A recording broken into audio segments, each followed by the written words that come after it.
swim is a 1/4 mile.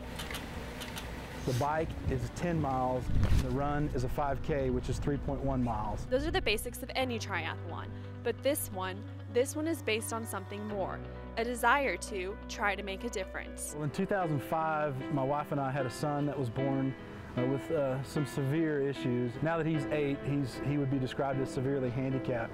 We didn't quite know what the issues were back in 2005, but we just had this crazy idea to raise money for the Children's Miracle Network, which was supporting the hospital that he was born into.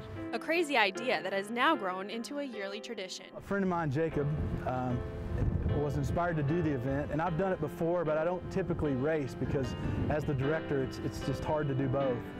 But I agreed to help Jacob train, especially on the swim, and in doing so, I've decided that I'm going to do it again. Somehow, through all that, we've raised about $500,000, so it's pretty crazy. I haven't done the full race since 2008. So I'm nervous, just like these competitors. Inspiration is a reoccurring theme in this friendship. I did it 3 years ago, and that time it was just kind of to see if I could get through it. But since that time, I've been introduced to Barry and his family, so it kind of has a little more meaning now that I know kind of the beginnings of why it was started. And Barry's actually been helping me train to get through it. I've joined up with a team from Valero McKee Refinery. They kind of put a big team together.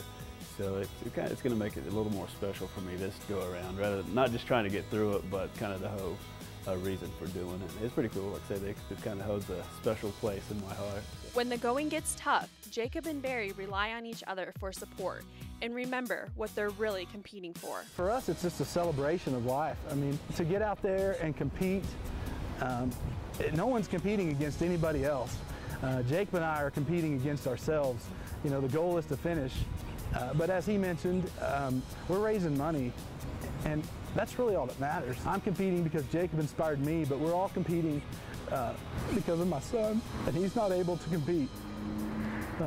He's in a wheelchair, and for us to get out there and do what we do with our bodies, to me, it's a form of worship. It's a way to glorify God and to count the blessings that I have. For Studio 4, I'm Kayla Zadell.